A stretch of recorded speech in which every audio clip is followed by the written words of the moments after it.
Dito ay napansin ni Cho Won-sien na may kakaiba sa kilos ng mga zombie. Hindi ito ordinaryong grupo na basta naglalakad. Kahit pa hindi pantay ang kanilang mga hakbang, napansin niyang organisado ang galaw ng mga ito, lahat ay patungo sa iisang direksyon, walang naliligaw o nahuhuli. Doon niya naisip na may kung sinong umaakay o kumokontrol sa kanila. Bigla namang nagsalita ang isang sundalo at itinuro ang direksyon na tinatahak ng mga zombie. Sinabi niyang malinaw na patungo ang mga ito sa Busan. Dahil dito, tila napaisip ang buong grupo. Muling nagsalita ang isa sa mga kasamahan at sinabing marahil ay iyon na rin ang nararapat. Nandoon sa Busan ang mga nagtaksil sa kanila. Para sa kanya, mabuti pang ang doon patungo ang mga zombie. Sinang-ayunan din ito ng iba pa, at sinabing wala na raw dahilan para malungkot para sa Busan. Nararapat lamang sa mga tiwaling pinuno ng gobyerno at militar ang ganitong kapalaran. Hindi raw nila kailangang magluksa para sa mga ito. Sa halip, dapat pa raw ipagdiwang ang nangyayari. Muling nagsalita ang sundalo at nagsabing hayaan na lamang dumaan ang mga zombie. Magtatago na lang daw sila doon hanggang sa makalampas ang lahat, saka sila babalik sa Uljan bitbit ang mga supply na nakuha nila. Ngunit dito ay nagtanong si Cho Won-sien, kung kaya ba talaga nilang mabuhay na may ganitong desisyon. Sumagot ang sundalo at sinabing oo, lalo na't sinubukan silang ipapatay ng mga taga-Busan. Muli ring nagtanong si Cho Won-sien, kung sa tingin ba nila ay ganoon din ang gagawin ni Major Lim kung siya pa ay nabubuhay. Hindi nakasagot ng diretso ang sundalo. Doon sinabi ni Cho Won-sien na bilang mga sundalo, hindi sila dapat tumalikod sa mga tao, kahit pa itinakwil sila ng mga ito. Paano raw nila maipagmamalaki ang sarili nilang uniforme kung tatalikuran nila ang kanilang tungkulin? At ang pagkamatay ba ni Major Lim ay wala na lang saysay? Dahil sa mga salitang iyon, tila natauhan ng kanyang mga kasamahan. Muling nagtanong si Cho Won-sien, paano na ang mga naiwang pamilya ng kanilang mga kasamang nasawi na nasa Busan? Lalo itong nagpalalim sa konsensya ng grupo. Hanggang sa isa sa kanila ang sumuko at nagsabing ipapaalam na lang nila sa Busan ang tungkol sa paparating na grupo ng mga zombie. Hiling pa niya na itigil ang pagpaparamdam ng pagkakamali nila, dahil baka raw maiyak lang sila. May dala raw silang long-range radio na maaari nilang gamitin upang makipag-ugnayan sa Busan. Aniya, pwede naman silang gumawa ng kabutihan kahit papaano. At sabihan ang Busan tungkol sa panganib, pero hanggang doon na lang. Doon naman muling nagsalita si Cho Won-sien. Sinabi niyang, salamat, sigurado akong ganoon din ang gagawin ni Major Lim. Sa kabilang dako sa Suicide Squad room, habang abala ang lahat sa paghahanda para sa paparating na digmaan. Ngunit biglang bumukas ang pinto. Isang sundalo ang dumating at hinanap si Cholsa. Sinabi niya na may isang tao raw na nais makausap siya, at agad siyang pinayuhan na sumama. Dito ay nagpakita si Cholsa ng pag-aalinlangan. Aniya, nasa gitna sila ng isang mahalagang pulong. Ngunit iginiit ng sundalo na walang saysay ang anumang pag-uusap nila kung hahayaan niya ang tawag na iyon. Sa pagkakataong iyon, nag-usap sa radyo ang dalawang dating mandirigmang minsan nang nagkasama sa iisang labanan. Hindi inasahan ni Cho Won-sien na makikinig pa ang gobyerno o militar, kaya't laking ginhawa niya nang malamang buhay si Chol Sa-kim at ngayon ay siyang namumuno sa mga slasher sa Busan. Na kahit masakit ang pagkawala ng kanyang team, hindi naman nasayang ang sakripisyo ng mga ito. Dahil buhay pa rin ang pamana ni Major Lim. Samantala, nagdala ng masamang balita sa radyo na may malaking zombie na kasalukuyang dumadaan sa Daegu. Napaisip si Cholsa, mas mabilis ang galaw ng mga zombie sa hindi inaasahan. Pinilit siguro ni Suho Jang na baguhin ang plano. Ilang araw lang ay aabot na sa Busan ang mga ito, kaya kailangan ng magmadali sa paghahanda. Nagpasalamat si Cholse sa ulat. Aniya, kahit masama ang balita, mabuti na ring may alam sila sa paparating na panganib. Nangakong tutulungan niya silang makabalik ng Busan pag natapos na ang lahat. Pero tumanggi ang sundalo. Wala na raw silang balak bumalik sa Busan matapos ang nangyari.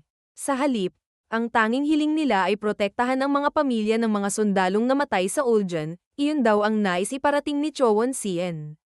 Bago pa makasagot si Cholsa, bigla na lang kinuha ni Ari Min ang headset na ikinagulat niya. Tinanong ni Cholsa kung may nais ba siyang sabihin. Sumagot si Ari Min, at tinanong si Cholsa kung naniniwala ba ito na dapat gamitin ang lahat ng paraan para protektahan ang mga tao sa Busan. Sumang-ayon si Cholsa, dahil hindi nila kayang hayaang bumagsak ang lungsod at malipol ang mga inosente. Dito na nagsalita si Ari Min sa radyo. Ipinakilala niya ang sarili bilang operator ng fence slasher company, at agad nagbigay ng kahilingan, makiusap sa grupo ni Chowon Sien na harapin sa labanan ang mga zombie ni Suho Jang. Nagulat ang lahat sa kanilang narinig. At agad siyang sinagot ng sundalo sa kabilang linya, dapat daw silang magpasalamat na naabisuhan sila, pero ang kapalit pala ay ang buhay nila. Matapos silang itakwil ng busan at ituring na bilang mga rebelde, ngayon ay gusto pa raw silang gawing sakripisyo. Ngunit hindi natinag si Arimin. Aniya, ang kahit ilang minutong pagka-delay at impormasyon mula sa labanan ay maaaring makapagpabago ng takbo ng digmaan, subalit bigla na lamang nawala ang koneksyon. Ayon sa sundalo, nagpalit daw ng channel ang kabilang linya, kaya sinabi ni Cholsa. Ayon sa kanya, tila naging pabigla-bigla si Arimin sa kanyang sinabi, halatang galit ang kabilang panig. Sumagot si Arimin, aminado siyang pabigla-bigla ang naging desisyon niya. Pero aniya, wala na silang oras. Kung totoo ang sinabi ni Chowon Sien, kailangan na talaga nilang kumilos. Kaya ginawa niya ang kailangang gawin. Sa kabilang dako naman, makikita ang pagkainis ng sundalo. Hindi niya matanggap na tila inuutusan silang magpakamatay para sa bayan, matapos ang lahat ng pinagdaanan nila. Sa sobrang galit, napamura pa siya at pinagsisihan ng pagtawag sa busan para ibigay ang babala. Ngunit habang nagkakagulo sila, bigla na lamang tumalikod si Chowon Sien. Tahimik siyang lumayo sa kanilang pwesto. Habang pinakita ang banner ng busan, makikita si Chowon Sien na nakatayo sa harapan nito. Sa kanyang katahimikan, bumalik sa kanyang alaala ang mga sandali kasama si Major Lim noong buhay pa ito. Kasama na rin ang mga huling habilin sa kanya. Lahat ng payo at prinsipyo nito ay muling sumilay sa kanyang isipan. At sa huli, naalala niya ang pinakaimportanteng bilin, dapat silang mabuhay. Dahil doon, dahan-daang inilabas ni Chowon Sien ang kanyang armas. Wala na siyang sinayang na oras. Alam niya ang kanyang dapat gawin. Mag-isa niyang hinarap ang paparating na grupo ni Suho Jang. Bawat sundalo sa sandatahang lakas, anuman ang ranggo o espesyalisasyon, ay dumarating sa puntong tinatanong nila ang sarili. Bakit pa ba ako nananatili rito? Sa isang flashback, ipinakita ang batang si Staff Sergeant Chowon Sien bago pa man ang zombie apocalypse. Galit at sawang-sawa na raw siya. Dito rin ipinakilala si Captain Guang Tak Lim, noon ay may ngiti pa sa labi habang pinapakinggan ang reklamo ng kanyang tauhan.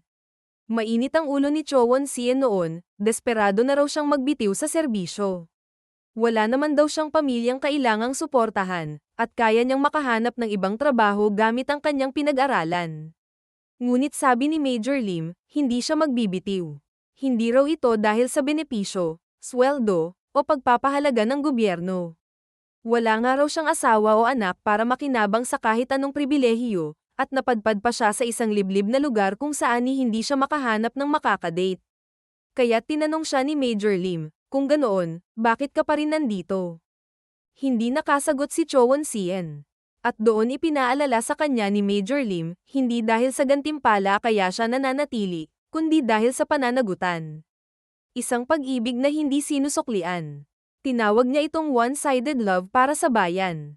Wala raw kasiguraduhan na mamahalin ka ng bayan pabalik, pero pinipili mong manatili, magsilbi, at lumaban. Hindi ba't may ganda rin ang ganoong uri ng pagmamahal? Napangiti na lang si Chowon Sien sa tinura ng kanyang opisyal. Para raw itong sinasabi ng isang stalker o simp. Pero sagot ni Major Lim, di ibig sabihin, stalker din siya, dahil pare-pareho lang naman silang mga sundalong patuloy na nagmamahal sa isang bayang hindi naman bumabalik ng pareho. Mula sa kasalukuyan, habang nakatayo sa harap ng paparating na panganib, muling naalala ni Chowon Sien ang mga sinabi noon ni Major Lim. Noon daw, natawa lang siya sa ideya ng pagmamahal sa bayang hindi naman marunong suklian. Pero ngayon, tinanggap na niya, isa nga itong one-sided love. At kahit pa hindi perpekto ang bansang ito, kahit tila wala itong utang na loob, hindi raw niya hahayaang sirain ito ng basta-basta. Alam niyang mahirap ang plano, nais niya sanang makakuha ng mas maraming impormasyon tungkol sa mga zombie at may parating ito sa busan. Pero sa ngayon, ang kaya lang niya ay ang pagbagalin ng pagdating ng mga zombie. Kahit ilang oras lang, o kahit ilang minuto, ay makakatulong daw iyon sa paghahanda ng lungsod. Kung siya raw talaga ang nasa harap ng frontline, hindi niya magagawang tumalikod. Sa kabilang panig, napansin ni Suho Jang ang presensya ni Cho Won-sien. Isang slasher na nag-iisa. Inisip niyang baka isa lang itong iniwan ng grupo o naglalakas loob mag-isa upang manmanan sila. Sa unay tila wala itong laban. Pero bigla siyang napaisip, pwedeng may iba pang nagmamasid, tulad ng nangyari sa laban niya noon kay Chil Sam-kim. Hindi siya maaaring maging kampante. Alam niyang sa dami ng mga zombie, kahit ang isang bihasang sundalo ay kayang matangay ng rumaragasang alon ng kamatayan. At sa harap ng lahat ng ito, si Cho Won-sien, mag-isa, ay nagpasya ng harapin ang bagyo. Dito ay mabilis na pinatay ni Cho Won-sien ang mga zombie na umatake sa kanya. Habang tuloy-tuloy pa rin ang pagsugod ng iba, makikitang napapalibutan na siya sa mga sandaling iyon. Agad siyang naghanda para sa susunod na laban, at sa isang mabilis na atake ay muli niyang tinapos ang mga ito. Halos hindi na mabilang ang dami ng zombie na napatumba dahil sa kanilang walang habas na paglusob. Muling naisip ni Cho Won-sien, hindi niya na kailangang isipin kung gaano karami ang mga kalaban. Kailangan lang niyang tumayo sa kanyang pwesto at dominahin ang lugar na iyon. Bigla niyang napansin na may paparating na atake mula sa kanyang likuran, kaya agad siyang umatake upang tapusin ito. Pero laking gulat niya nang makita niyang nasalo ng zombie ang kanyang armas at nahawakan ito. Dahil dito, mabilis na kumilos ang iba pang mga zombie upang sabay-sabay siyang salakayin. Agad na may hinayla si Cho Won-sien mula sa kanyang armas, kasabay ng malakas niyang sipa sa zombie na may hawak nito. Makikitang muli siyang nakaposisyon at may hawak na panibagong armas na agad niyang inilabas. Kaya agad siyang sumugod at umatake sa mga zombie na sumusugod sa kanya. Nasabi ni Suho Jang na mas tumagal si Cho Won-sien kaysa sa inaasahan niya. Pero halata na niyang unti-unti na itong nanghihina. Muling naisip ni Cho Won-sien na gusto sana niyang makagawa ng isang kahangahangang bagay gaya ng ginawa noon ni Major Lim. At marahil, ganito talaga ang kahahantungan ng isang pag-ibig na hindi nasusuklian. Muling pumasok sa isip niya ang huling bilin ni Major Lim na dapat silang mabuhay.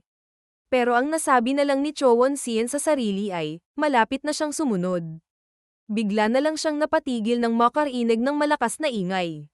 Agad siyang lumingon para alamin kung saan ito nanggaling. Makikita ang isang truck na mabilis na paparating sa kanyang direksyon. Ipinakita ang driver nito na pinabilis pa ang takbo, sabay kabig sa manibela habang tinatamaan ang mga zombie sa daraanan. Dahil dito, napadapa si Cho Won-sien dahil sa bilis ng pangyayari, at halos matamaan na siya ng truck. Pero sinakto ng driver ang kabig kaya hindi siya nahagip. Kasabay nito, bigla na lamang tumaob ang truck sa gitna ng kalsada. Agad itong ikinagulat ni Suho Jang sa nangyayari.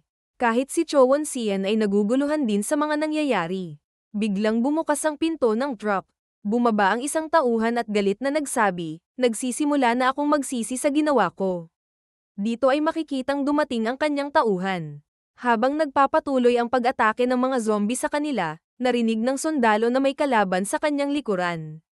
Ipinakita rin ang pag-agos ng gasolina sa paligid, galing sa laman ng truck.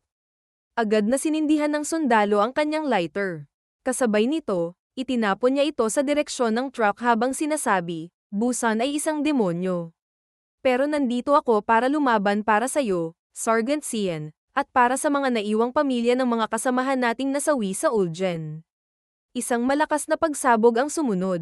Makikitang pagod na pagod ang sundalo habang sinasabi, "Para malinaw, iyan ang dahilan kung bakit kami lumaban." Kumalat ang apoy sa buong paligid. Biglang may napansin ang isang zombie. Makikitang may isang bomba na papalapit sa kanya. Isang malakas na pagsabog muli ang yumanig sa lugar. Napalingon si Cho Won-sien sa kanyang likuran nang may marinig siyang paparating na sasakyan. Dito ay makikitang dumating na rin ang iba pa niyang mga kasamahan upang tumulong. Habang iniisip ni Cho Won-sien, "Major Lim, alam kong ang one-sided love ay hindi kailanman masasagot. Pero hindi ko ito ililihim gaya ng ginawa ninyo, sir."